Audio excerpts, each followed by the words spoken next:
നമസ്കാരം. ഏതായാലും സംഗതി ഓക്കെ. എനിക്ക് അതൊരു നിർബന്ധമായിരുന്നു. എന്നതാ ഈ നെക്ലസ് ഇട്ട് വേണം എന്റെ വുഡ്ബി നാളെ പള്ളിയിലെത്താൻ. ഞാൻ ജ്വല്ലറിയിൽ വിളിച്ചു പറഞ്ഞു, എത്ര പണിക്കാരെ വേണമെങ്കിലും എടുത്തിക്കോ, നാളെ വൈകുന്നേരത്തേക്കുള്ളിൽ സംഗതി കിട്ടണം. കസ്റ്റം മേഡല്ലോ. വന്നാട്ടെ, എല്ലാരും വെയിറ്റിംഗ്. Please come. ഹായ് അന്ന.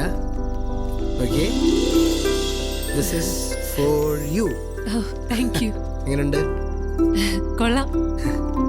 എങ്കിൽ പറ, എത്ര വില വരും? അങ്ങനെ ചോദിച്ചാ അറിയത്തില്ല. എന്നാലും ഒരു ഗസ്. ഇല്ല, എനിക്കറിയത്തില്ല. ആർക്കെങ്കിലും ഊഹിക്കാവോ? തനിക്ക് പറ്റുമോ? എനിക്ക് വാങ്ങിച്ചില്ല, വെച്ചേശുള്ളൂ. പണയം വെച്ചേ 10,200 കിട്ടും. 2 ലക്ഷം. ഒരു 3 വരും. വെച്ചേക്കുന്നു. ഇതിനെ 4,32,15,000 ഞാൻ ബാർഗൈൻ ചെയ്തു. അവസാനം എന്നതാ 25 ഡിസ്കൗണ്ട് ചെയ്തു. ഞാൻ നമ്മുടെ കുരിയച്ചനെ കൊണ്ട്, നമ്മുടെ കുരിയച്ചനെ MLA വിളിച്ചു പറയിച്ചു. പിന്നെ എന്നാന്ന് വെച്ചാ എപ്പ കൊണ്ട് വിറ്റാലും കൊടുക്കുന്ന ദിവസത്തെ മാർക്കറ്റ് വില കിട്ടും. എന്റെ അച്ചായ, നമ്മൾ ഈ റിട്ടേൺസ് നോക്കി ഇൻവെസ്റ്റ് ചെയ്യാവൂ. ഈ സാധനത്തിന് മാർക്കറ്റ് കൊടുത്താൽ കിട്ടും. ഒന്നും കേട്ടില്ല. എന്നതാ? ഇവരെന്റെ ഫ്രണ്ട്സാ, ജെറി മാധവ്. അബു, ജെറി, മാധവ്. ഇത് ഞാൻ പപ്പു ജോസഫ് താടി. എന്നിട്ട് താടിയൊന്നും കാണാറില്ല. കൊണ്ടുവന്നില്ല. അത് നന്നായി. എന്ത് ചെയ്യുന്നു? ഞങ്ങൾ FM-ൽ RJs. ശമ്പളമൊക്കെ എങ്ങനെ? മാസത്തിലൊരു 4 വെച്ച് കിട്ടും അല്ലേ? ആക്ച്വലി ഞങ്ങൾ ഹെലോ FM-ന് വേണ്ടിയിട്ട് ഒരു ഫണ്ട് റേസിംഗ് ക്യാമ്പയിൻ ചെയ്യുന്നുണ്ട്. ആമനക്കുട്ടിയുടെ ഹാർട്ട് ട്രാൻസ്പ്ലാന്റേഷന് വേണ്ടിയിട്ട്. ഞാനും കേട്ടിരുന്നു FM-ൽ എപ്പോഴും. നിങ്ങളായിരുന്നല്ലേ? അതെ. അപ്പൊ ഇച്ചാൻ ഞങ്ങൾക്ക് കുറച്ച് ഫണ്ട് തന്ന് സഹായിക്കാന്ന് പറഞ്ഞിട്ടുണ്ട്. നിങ്ങൾ രണ്ടുപേരും ഇന്ന് തന്നെ എന്തെങ്കിലും നല്ല ഡൊണേഷൻ തരണം. അങ്ങനെയാണെങ്കിൽ നാളെ നിങ്ങളുടെ കല്യാണം ഞങ്ങൾ FM-ൽ ആഘോഷിക്കും. അതെ, അതിപ്പം എത്ര ഹൈ കൊണ്ടാണെങ്കിലും ഞങ്ങൾ സ്വീകരിക്കും. ഈ പറയുന്ന ആമനക്കുട്ടിക്ക് എത്ര വയസ്സായി? 4 വയസ്സ്. അയ്യോ, എങ്കിൽ ഇത്തിരി ബുദ്ധിമുട്ടാ. അല്ല, നിങ്ങൾ എത്ര പിരിച്ചെടുക്കുന്നത്? 15 lakhs. അയ്യോ, എങ്കിൽ 15 പോക്കാ. ഉറപ്പില്ലല്ലോ. എന്റെ ബൂ, ഞാൻ പറഞ്ഞിട്ടില്ല, നമ്മൾ റിട്ടേൺസ് നോക്കി ഇൻവെസ്റ്റ് ചെയ്യാം. ഇപ്പൊ തന്നെ ഞാൻ ഇട്ടിരിക്കുന്ന ഈ കോട്ട്, ഇത് സിറ്റി മോളിൽ. ഇതിന്റെ വില എത്രയെന്നറിയോ? അജയ, 12,000 rupees. ഈ സിറ്റി മോളിൽ നമ്മുടെ ഫാമിലിയുടെ ഒരു വലിയ ബിസിനസ് ഡീൽ ഉണ്ടേ. മനസ്സമ്മതത്തിനിട്ട് റിങ്ങ. വില എത്രയെന്നറിയോ? അതെ, പുറത്തെന്റെ ഫ്രണ്ട്സ് താടിക്കാരനെ അല്ല പയ്യനെ പരിചയപ്പെടാൻ വേണ്ടി വെയിറ്റ് ചെയ്യാം. അല്ല, നമുക്ക് പിന്നെ സംസാരിക്കാം. പോയിട്ട് വരൂ പ്ലീസ്. ഏതാടി പതൂരി? താടി വരുന്നതിന് മുമ്പ് പോവാ.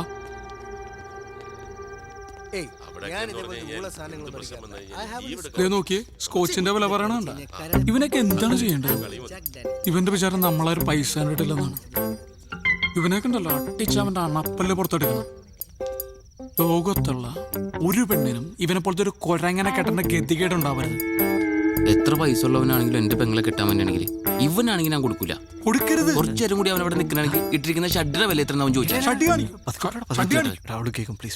കേക്കട്ടെ. കണ്ണു കാണാൻ പാടില്ലേ? കാത് കേൾക്കാൻ പറ്റണല്ലേ? ഒന്ന് ആലോചിച്ച് നോക്കിയേ. അവൻ ആമിനെ കുട്ടീനെ കുറിച്ച് പറഞ്ഞ കേട്ടോ. അതൊക്കെ ശരിയാ, പക്ഷെ നമ്മൾ അവനെ മനുഷ്യന്റെ എന്തെങ്കിലും ലക്ഷണം ഉണ്ടോ? നോക്കിയ നീ നോക്ക്. നീ പാട്ടുമാക്ക. ആരോ എന്നെ കുറിച്ച് നല്ലത് പറയുന്നു. ശരിയല്ലേ? ശരിയാണ്. അതെ. സാധാരണ നമ്മൾ മുമ്പ് പ്രേമിച്ച പെണ്ണ് നമ്മളേലും ഗതികെട്ട ഒരുത്തൻ്റെ കൂടെ പോകുമ്പോ നമ്മൾ ഭയങ്കര ഹാപ്പി ആവില്ലേ?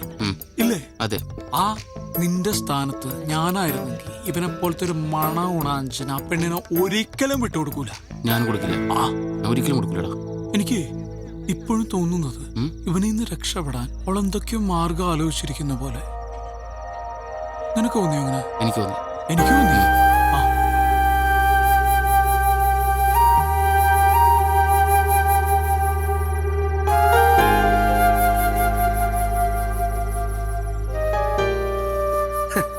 നമ്മുടെ കുമിളിയിലെ പ്ലാന്റർ തോമാച്ചായന്റെ മോളുടെ പ്രപ്പോസൽ വന്നിങ്ങനെ ബ്രിമ്മി നിൽക്കുമ്പോഴാ നമ്മുടെ ഈ അന്നക്കൊച്ചിന്റെ ആലോചന എനിക്ക് വരുന്നത്. തോമാച്ചായന്റെ ഒരു ബാക്ക്ഗ്രൗണ്ട് അറിയാമേ? ഊട്ടിയിൽ 150 ഏക്കർ തേയില, കൊടകിൽ അതുപോലെ കാപ്പി, വയനാട്ടിൽ ഏലം. അങ്ങനെ എന്നാ ഒക്കെയാ. എന്നാലും ഉള്ള പറയാലോ, അയാൾ ഫ്രോഡാ. എനിക്കയാളെ വിശ്വാസമില്ല. എനിക്ക് അച്ചായനാ വിശ്വാസം. കേട്ടോ എന്നെ കുട്ടി? Now I am very happy.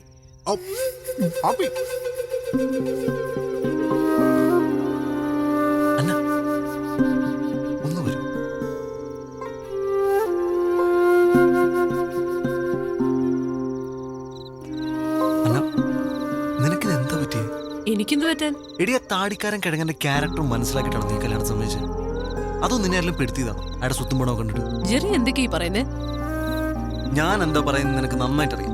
അതുകൊണ്ട് തന്നെ സീരിയസ് ആയിട്ട് ഞാൻ പറയുന്നത് അയാൾ നിനക്കൊരു ആബ്സല്യൂട്ട് മിസ്മാച്ച് ആണ്. It's not your business Jerry. It's not my business, I know that. പക്ഷെ എന്നാ നമ്മൾ കുറെ കാലം അറ്റ്ലീസ്റ്റ് നമ്മൾ നല്ല ഫ്രണ്ട്സ് ആയിരുന്നില്ലേ? എനിക്ക് നിന്റെ ക്യാരക്ടർ എന്താണ്, നീ എന്താണെന്ന്, നിന്റെ ആറ്റിറ്റ്യൂഡ് എന്താണെന്ന് ഒക്കെ നന്നായിട്ട് അറിയാം. അതുകൊണ്ട് തന്നെ ഞാൻ പറഞ്ഞു, നീ ഒരു മോശം ലൈഫിലേക്കല്ല ഒരു വൻ ദുരന്തത്തിലേക്ക് പോകുമ്പോൾ. പിന്നെ ഇതെല്ലാം കൂടെ വെച്ച് നോക്കുമ്പോൾ എനിക്ക് മനസ്സിലായി എന്താ അറിയും, നിന്റെ ഇച്ഛായനം പെട്ടിരിക്കുക. ഇത് നിന്റെ ലൈഫാണ്. നിനക്കിഷ്ടമുള്ള നിന്നെ മനസ്സിലാക്കുന്ന ഒരാളുടെ കൂടെ നീ ജീവിക്കണ്ടേ? പിന്നെന്തിനാ അന്ന് പിരിഞ്ഞ്? അത് ഒന്നിക്കാൻ ഇവിടെ ഇങ്ങനൊരു സാഹചര്യത്തിൽ ഒന്നിക്കാൻ ആ പെരട്ട താടിക്കാരനെയും നിന്നെ രക്ഷിക്കാം. അന്ന ഇതിന്റെ കോൺസിക്വൻസസ് ഒന്നും ഞാൻ ആലോചിച്ചിട്ടില്ല.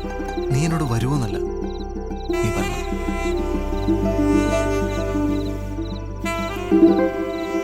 നല്ല ടേസ്റ്റ് ഉണ്ടല്ലോ. ചിക്കൻ പൊരിച്ചിട്ടാ കറി വെച്ച ഓ ഉറപ്പാ. അല്ലെങ്കിൽ തിന്നില്ലായിരിക്കും. കൊള്ളാട്ടാ. എടാ ഞാൻ ഒരു മൂന്നാമത് ചോദിച്ചാൽ തരുമോ? നെയ്മീൻ ഫ്രൈ തീർന്നിട്ടാ. ഇനി എന്നോട് ചോദിക്കാൻ പറയാൻ നിൽക്കരുത്. വെജ് കുടിക്കാത്ത. ഓ നീ കഴിക്കണല്ലേ? കഴിക്കടാ. നല്ല ചിക്കൻ ഉണ്ടാ. നിനക്ക് ഫ്രൈഡ് റൈസ് ഇഷ്ടമില്ലേ? എടാ അവള് വരാൻ സമ്മതിച്ചു. ആര്? അന്ന വരാൻ സമ്മതിച്ചു. ഇങ്ങോട്ട് ഓടാ. തമാശയാണോ? അവളെന്റെ കൂടെ വരാൻ സമ്മതിച്ചു. ആ താടിക്കാനുണ്ടോ കൂടെ? നീ ഒരു മേൽ തമാശ കളിക്കരുത്. അവളെന്റെ കൂടെ വരാൻ സമ്മതിച്ചു. നീയൊക്കെ കൂടെ മൂപ്പിച്ചിട്ടാണ് ഞാൻ അവളെ പോയി വിളിച്ചത്. അവളിപ്പോ എന്നോട് വരാന്ന് പറഞ്ഞിരിക്കുക. ഞങ്ങൾ വെറുതെ ലോകതത്വം പറഞ്ഞല്ലേ, നീ സീരിയസ് ആയിട്ടാ? ലോകതത്വം ഇവര് പൂക്കൃത്തരം കാണിക്കരുത്. മര്യാദയ്ക്ക് എന്റെ കൂടെ വന്നു, ഞാൻ പോയി വിളിച്ചോണ്ട് വരാൻ പോകും. ഈ കേരളത്തിൽ ഇൻവെസ്റ്റ് ചെയ്തിട്ട് ഒരു കാര്യമില്ല. ഉള്ള പറയാലോ, എനിക്ക് ഈ മലയാളിയാണെന്ന് പറയാനേ ഇഷ്ടമല്ല.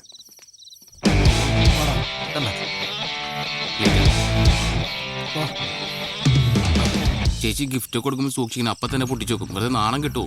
അതെ. നീ ശരിക്കും ആലോചിച്ചിട്ടാണ് ഈ തീരുമാനം എടുത്തത്? അതെ. ആണോ? എന്റെ മനസ്സിന് ശരിയെന്ന് തോന്നുന്ന ഞാനിപ്പോ ചെയ്യുന്നത്. ഭയങ്കര തെറ്റായി പോയി. ആ വഴി പോ, വേഗം വാ. നമ്മളെ ഇവിടെ കൊണ്ടുപോകണം, ഇവിടെ നമ്മളെ കൊണ്ടുപോകണം. ഞാൻ വണ്ടി എടുത്ത് പുറത്തേക്ക് വരാം. നിങ്ങൾ അവിടെ വെയിറ്റ് ചെയ്യും. നിങ്ങൾ തൊഴിയോ? വാ സൂക്ഷിച്ച് വാ വാ. നേരെ പൊക്കോ. അഥവാ ആരെയും കണ്ടിട്ടുണ്ടെങ്കിൽ ഇപ്പോഴത്തെ നടക്കാറിങ്ങിന്ന് പറഞ്ഞാൽ മാറ്റാം.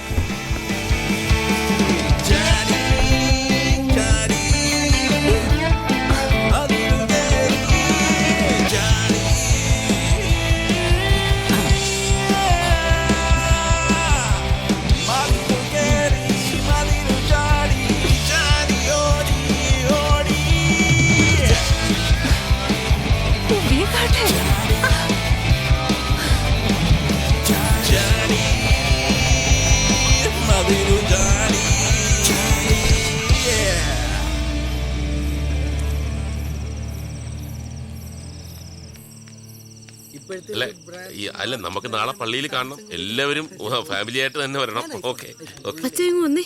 എന്നാടി? എനിക്കെന്തോ ഒരു പന്തികേട് പോലെ. എന്താ? അന്നേ കാണുന്നില്ലെന്നോ? ഒച്ച വെക്കാതെ. പ്രശ്നം? ഏയ് പ്രശ്നമൊന്നുമില്ല. നീ ആ ഫോണിൽ ഞാൻ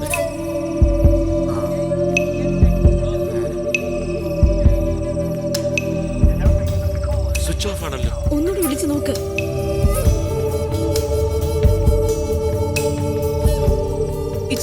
ഈ വീട് മുഴുവൻ ഞാൻ നോക്കി. അന്ന ഇവിടെ ഒന്നുമില്ല. നമുക്ക് വേഗം പോലീസിൽ അറിയിക്കാം. അയ്യോ അച്ഛയ, ഇനി എന്നെ ചെയ്യാ?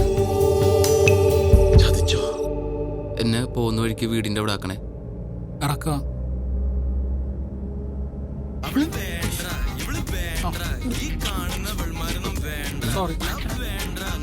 പ്രണയ നിമിഷങ്ങളിൽ ഇറ്റ്സ് മീ ബിജു.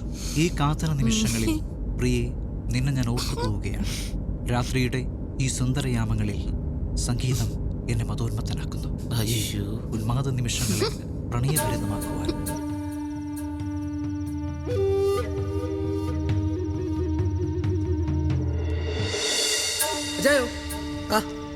ഇതിനെത്ര വില?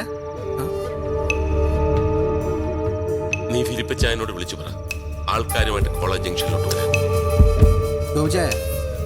ആദ്യം നമുക്കൊന്ന് സംസാരിക്കാം, എന്നിട്ട് മതി.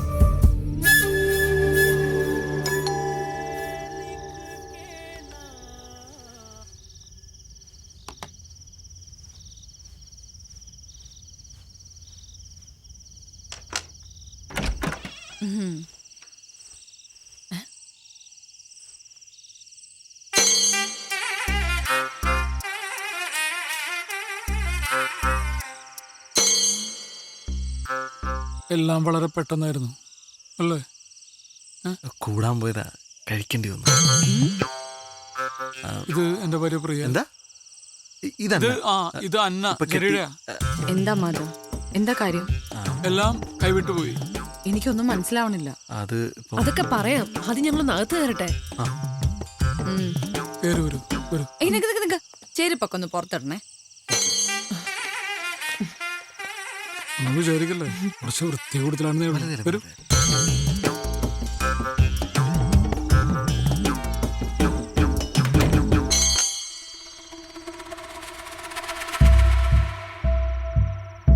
What have you done, Mother? It's so unfair. ഇനി എന്താ ഉണ്ടാവാൻ പോണേന്ന് അറിയോ? കുട്ടി ഉണ്ടാവും. അല്ലെ കുട്ടി നന്നായി ആലോചിച്ചിട്ടാണ് നമ്മളുടെ ഒപ്പം വന്നിരിക്കുന്നത്. പക്ഷെ ഇത് വലിയ വിഷയമില്ല, നമുക്ക് സോൾവ് ചെയ്യാവുന്ന പ്രശ്നമുള്ളൂ. എങ്ങനെ സോൾവ് ചെയ്യുന്നാ പറയുന്നേ? എങ്ങനെ സോൾവ് ചെയ്യും? ഞങ്ങൾ വേണമെങ്കിൽ ഇവിടെ അടുത്തുള്ള ഏതെങ്കിലും ഹോട്ടലിലേക്കോ അല്ലെങ്കിൽ എൻ്റെ റൂമിലേക്കോ പോയായിരുന്നു അല്ലേ? ജെറി, ഇപ്പൊ നിങ്ങൾ ഇങ്ങോട്ട് വന്നോണ്ടല്ല ഞാൻ ഈ പറയുന്നേ. ഞാൻ പ്രാക്ടിക്കലായിട്ട് പറയാ. അതിന് ടെൻഷൻ ആവണ്ട. നമുക്ക് പോലീസിലൊന്ന് ഇൻഫോം ചെയ്തല്ലോ. പോലീസിനൊക്കെ അവർ അറിയിച്ചിട്ടുണ്ടോ? ആ ഫോണും തന്നെ.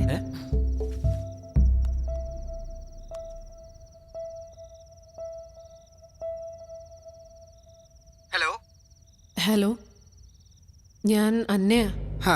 മനസ്സിലായി. യാത്രയൊക്കെ സുഖമായിരുന്നോ? ബുദ്ധിമുട്ടൊന്നും കൂടാതെ എത്തേണ്ടടുത്ത് എത്തിയല്ലോ അല്ലേ? കൊച്ചു ഒളിമ്പിക്സിന് പോണം കേട്ടോ. ഹൈ ജമ്പിനാണ് ഇന്ത്യക്ക് ഒരു മെഡൽ ഉറപ്പാണ്. എന്നോട് ക്ഷമിക്കണം. എന്തിന്? ഞാൻ ചെയ്തത് തെറ്റാന്നറിയാം. ക്യാരക്ടർ ഇഷ്ടമായില്ലെങ്കിൽ ഞാൻ നേരത്തെ തന്നെ പറയണമായിരുന്നു. പക്ഷെ ജീവിതകാലം മുഴുവൻ ഒരുമിച്ച് താമസിക്കേണ്ടവരാകുമ്പോ. അയ്യോ മോളെ, ഇതിപ്പോ നന്നായെന്നാ ഞാൻ പറയുന്നത്. ഇപ്പൊ കുട്ടി മതിലയാടി, അതവിടെ തീർന്നു. കെട്ടിക്കഴിഞ്ഞതിന് ശേഷമാണ് കൂട്ടുകാരനെ കണ്ടിരുന്നെങ്കിൽ പിന്നെ അവൻ എന്റെ വീട്ടിലേക്ക് മതിലയാടാൻ തുടങ്ങും. എനിക്ക് പിന്നെ ഉറങ്ങാൻ പറ്റൂ? സെക്യൂരിറ്റി വെക്കാന്നൊക്കെ പറഞ്ഞാൽ മാസം 10,000-15,000 രൂപയുടെ ചെലവാ. ഒരു റിട്ടേൺസ് ഇല്ലാത്ത ഇൻവെസ്റ്റ്മെന്റ് ആണ്. ഇപ്പൊ പ്രശ്നം എന്താന്ന് വെച്ചാ, ഈ ബിസിനസ്സിൽ ഞാൻ ഒരു 15 ലക്ഷം രൂപ ഇൻവെസ്റ്റ് ചെയ്തിരുന്നു. പിന്നെ കേറ്ററിംഗ്, കോസ്റ്റ്യൂംസ്, ഓർണമെന്റ്സ്, അതിനൊക്കെ ആ നെക്ലസ് ഞാൻ അവിടെ തന്നെ വെച്ചിട്ടുണ്ട്, അലമാരക്കകത്ത്. 4,32,15 രൂപയുടെ. പ്ലസ് 12% ടാക്സ് ഉണ്ട് കുട്ടി. ഏതായാലും അത് ഞാൻ ഇങ്ങ് എടുത്തിട്ടുണ്ട്. നാളെ തന്നെ അത് ആ ജ്വല്ലറി റിട്ടേൺ ചെയ്യാം. മാർക്കറ്റ് വില കയറി നിൽക്കുന്ന ടൈമാണേ. എന്നതാണേലും 15 ലക്ഷവും അതിന്റെ 9.9% ബാങ്ക് ഇൻട്രസ്റ്റ് കിട്ടിയ എനിക്ക് പ്രശ്നമേ ഇല്ല. I am happy. അയാളുടെ മോന്ത കിട്ടി ഒരു കുത്തും കൂടി കൊടുത്തിട്ട് വരായിരുന്നില്ലേ? അതാര്? Hello hello hello. ഇനിയിപ്പോ പ്രശ്നമൊന്നുമില്ലല്ലോ അല്ലേ? അല്ലേ? ഒരു പ്രശ്നമുണ്ട്. ഇവിടെ ആകെ ഒരു മുറിയുള്ളൂ. മുകളിൽ ഓണറാണ്. ആ പോർഷൻ ഓണർ ആർക്കോ റെന്റിന് കൊടുത്തേക്കുക. ആ റൂമിൽ ഇവര് കിടക്കട്ടെ, നമുക്കിവിടെ വിശാലമായ ഹാളല്ലേ? അയ്യോ അത് വേണ്ട, ഞങ്ങൾ ഇവിടെ കിടന്നോളാം അല്ലേ? അതൊരു കുഴപ്പമില്ലേ? അത് കുഴപ്പമാവും. അതൊക്കെ നമുക്ക് ശരിയാക്കാം. അയ്യോ, ആദ്യം എനിക്കൊന്ന് ഫ്രഷ്